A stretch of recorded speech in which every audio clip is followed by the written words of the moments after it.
जाए मन जब टूट जाए हर आस, तेरे ही वचनों से भर जाए दिल में सांस। दिव्य वचन, जीवन वचन, दिव्य वचन, जीवन वचन। पहला पाठ समूएल का दूसरा ग्रंथ अध्याय 18 पद संख्या 9, 10, 14, 24 से 25, 30 से 32, अध्याय 19 1 से 3। दाऊद के कुछ सेवकों ने संयोग से अबसलोम को देखा। जिस खच्चर पर अबसलोम सवार था वह एक बड़े बलूत की डालियों के नीचे से निकला और अबसलोम का सिर बलूत में अटक गया। खच्चर आगे बढ़ गया और अबसलोम आकाश और पृथ्वी के बीच लटकता रहा। एक व्यक्ति ने उसे देखा और यह कहते हुए योआब को इसकी सूचना दी, मैंने अबसलोम को एक बलूत से लटकता हुआ देखा। योआब ने उत्तर दिया, अब मैं तुम्हारे साथ समय नहीं गंवाऊंगा। उसने हाथ में 3 भाले ले लिए और उन्हें अबसलोम के कलेजे में फूंक दिया, जो अब तक जीवित ही बलूत से लटक रहा था। दाऊद शहर के 2 फाटकों के बीच बैठा हुआ था। एक पहरेदार दीवार के पास के द्वार मंडप की छत पर चढ़ा और उसने दृष्टि दौड़ाकर देखा कि एक व्यक्ति अकेला दौड़ता हुआ आ रहा है। पहरेदार ने राजा को इसकी सूचना दी। राजा ने कहा, यदि वह अकेला है तो उसके पास शुभ समाचार है। तब वह और अधिक पास आया। राजा ने कहा, उधर जाकर खड़े रहो, और अहीमअस ने वही किया। तब कूशी ने पास आकर कहा, मैं अपने स्वामी और राजा के लिए अच्छा समाचार ला रहा हूँ। प्रभु ने आज आपको न्याय दिलाया है और आपको उन सबों के हाथ से छुड़ा दिया जिन्होंने आपके विरुद्ध विद्रोह किया था। राजा ने कुशी से पूछा, क्या नवयुवक अबसलोम सकुशल है? और कुशी ने उत्तर दिया, उस नवयुवक की जो दुर्गति हो गई है वही मेरे स्वामी और राजा के सब शत्रुओं को प्राप्त हो, और उन सबों को भी जो आपके विरुद्ध षड्यंत्र रचते हैं। राजा बहुत व्याकुल हो उठा और द्वार मंडप के ऊपरी कमरे में जाकर रोने लगा। वह यह कहते हुए इधर उधर टहलता रहा, हाय मेरे पुत्र अबसलोम, मेरे पुत्र अबसलोम, अच्छा होता कि तुम्हारे बदले मैं ही मर गया होता। अबसलोम, मेरे पुत्र। योआब को यह सूचना दी गई। राजा रोते और अबसलोम के लिए शोक मनाते हैं। जब लोगों ने यह सुना कि राजा अपने पुत्र के कारण दुखी है, तो उस दिन समस्त प्रजा के लिए विजयोल्लास शोक में बदल गया। प्रभु की वाणी। ईश्वर को धन्यवाद। संत मार्कुस के अनुसार पवित्र सुसमाचार अध्याय 5 पद संख्या 21 से 43। जब ईसा नाव से उस पार पहुंचे तो समुद्र तट पर उनके पास एक विशाल जनसमूह एकत्र हो गया। उस समय सभागृह का जैरुस नामक एक अधिकारी आया।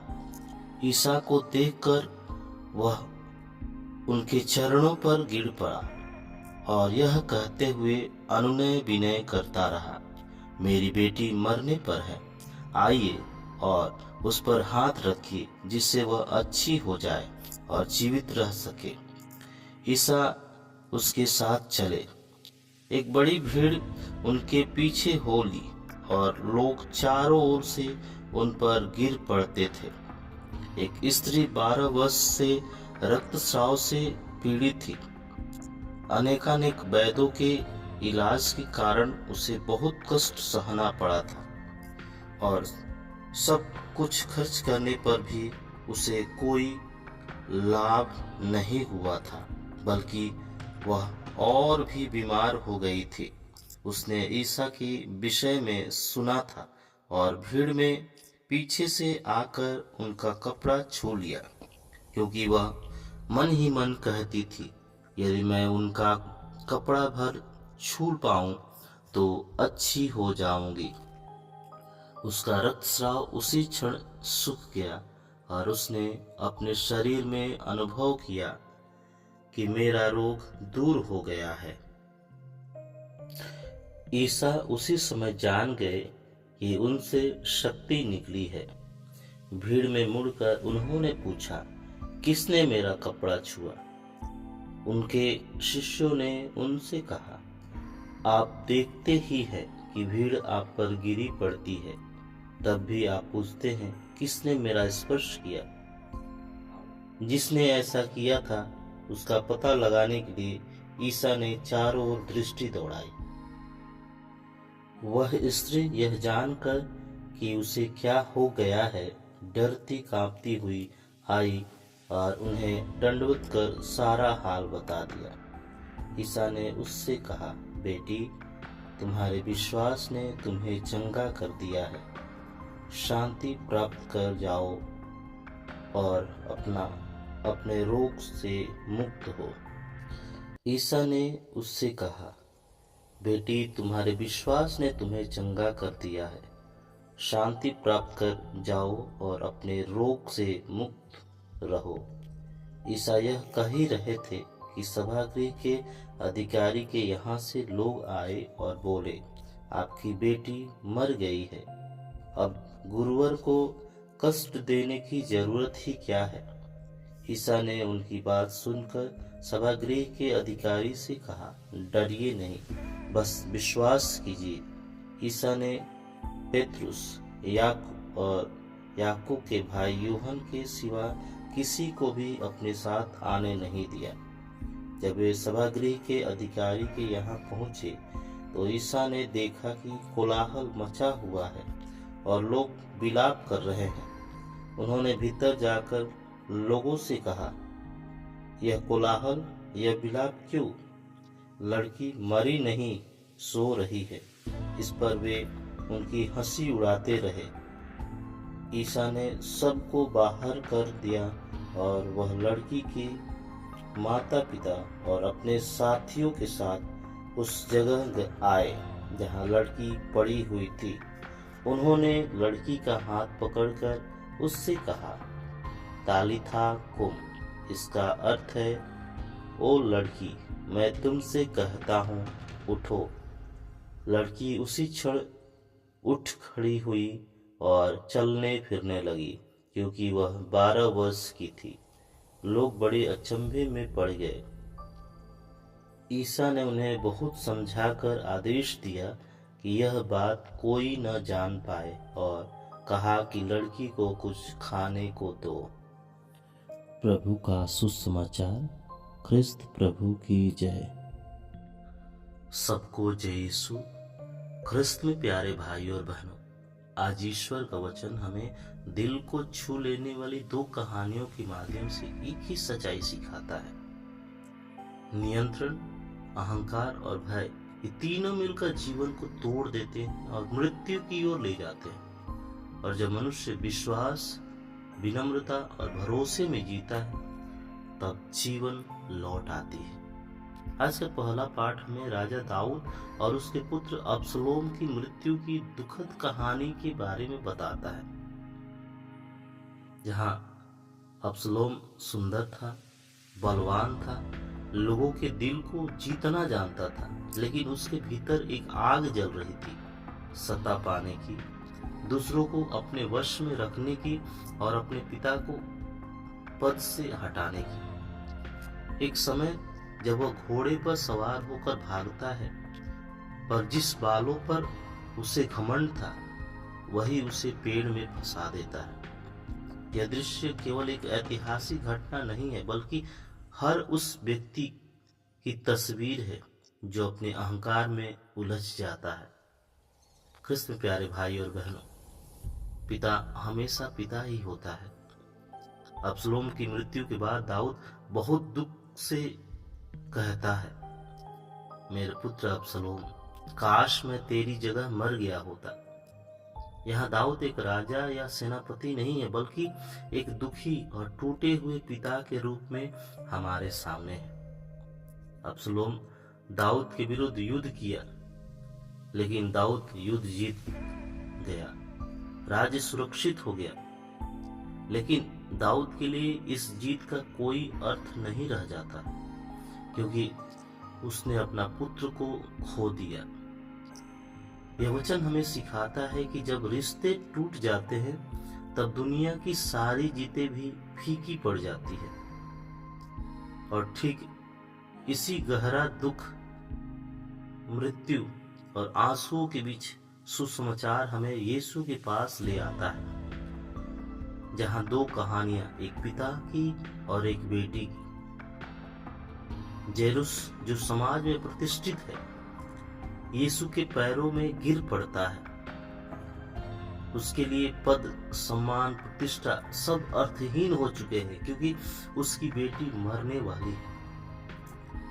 जेरुस हमें सिखाता है कि सच्चा विश्वास तब शुरू होता है जब हम अपने झूठे सहारों को छोड़ देते हैं। उसके लिए अब न हैसियत दिखाने का, न व्यवस्था पर भरोसा रखने का समय ही था। उसकी बेटी मर रही थी और वह जान गया था कि अब केवल प्रभु यीशु ही उसके लिए आशा है। और ठीक उसी रास्ते पर जहां जेरुस अपने टूटे हुए विश्वास के साथ यीशु के पीछे चल रहा है, वहां एक और जीवन छिपा हुआ है। एक ऐसी स्त्री जो 12 वर्षों से बीमार है, समाज से अलग है और अपवित्र समझी गई है। वो कुछ नहीं मांगती, केवल प्रभु यीशु के वस्त्र को छूती है और प्रभु यीशु रुक जाते हैं, क्योंकि उनको वह विश्वास दिख जाता है जो भीड़ में छुपा होता है। प्रभु यीशु कहते हैं, बेटी, तेरे विश्वास ने तुझे चंगा किया। जिस स्त्री को समाज ने नाम नहीं दिया, जिसे भीड़ ने पहचान नहीं दी, प्रभु यीशु उसे एक पहचान देते हैं, बेटी। यह केवल चंगाई नहीं थी, यह टूटी हुई पहचान का पुनर्स्थापना था। एक ऐसी बेटी को अपनाना था जो वर्षों से अकेले जी रही थी, और उसी क्षण जब प्रभु यीशु एक बेटी को जीवन और सम्मान लौटा रहे थे, उसी समय एक और बेटी की खबर आती है। जेरुस के घर से संदेश आता है, आपकी बेटी मर गई। यह खबर जेरुस को उसी जगह खड़ा कर देती है जहां पहला पाठ हमें दाऊद के साथ खड़ा करता है। हानि में, निराशा में, अंधकार में दाऊद ने अपना पुत्र खोया, और जेरुस को बताया जाता है कि उसकी बेटी अब नहीं रही। लेकिन प्रभु यीशु कहते हैं, डर मत, केवल विश्वास रख। प्रभु यीशु उस घर में प्रवेश करते हैं जहां रोना है, शोर है, मृत्यु है, और कहते हैं, लड़की मरी नहीं, सो रही है। और फिर वह अद्भुत वाक्य, तालिथा कुम, बेटी मैं तुमसे कहता हूं, उठ। कृष्ण प्यारे भाई और बहनों, आज का वचन हमें दो रास्ते दिखाता है। अबसलोम का रास्ता जहां अहंकार, नियंत्रण और अंत में मृत्यु है, और जेरुस और उस स्त्री का रास्ता जहां विनम्रता, विश्वास और जीवन है। हमारे जीवन में भी ऐसे हिस्से हैं जहां हम अबसलोम की तरह अहंकार, डर और घमंड में उलझे हुए हैं। लेकिन हमारे जीवन में ऐसे भी पल हैं जहां प्रभु यीशु आज भी हमें देखकर कहते हैं, डर मत, केवल विश्वास रख। और जब हम टूटे हुए होते हैं, टूटे रिश्तों के साथ, अधूरे सपनों के साथ और थके हुए दिल के साथ, तब प्रभु यीशु हमारे पास आकर कहते हैं, तालिथा कुम, उठो, जीवन अभी समाप्त नहीं हुआ है। कृष्ण प्यारे भाई और बहनों, आइए हम इस वचन के साथ प्रभु से प्रार्थना करें कि हे प्रभु, हमें अब्सलोम का नहीं, जैरूस और उस स्त्री का विश्वास दे। जहाँ मृत्यु है वहाँ तू हमेशा जीवन देता है, जहाँ आंसू है वहाँ तू आशा भर देता है, और जहाँ हम डर में जी रहे हैं वहाँ तू हमें उठाकर अपने हाथों में थाम लेता है। पिता, पुत्र और पवित्र आत्मा के नाम पर आमीन।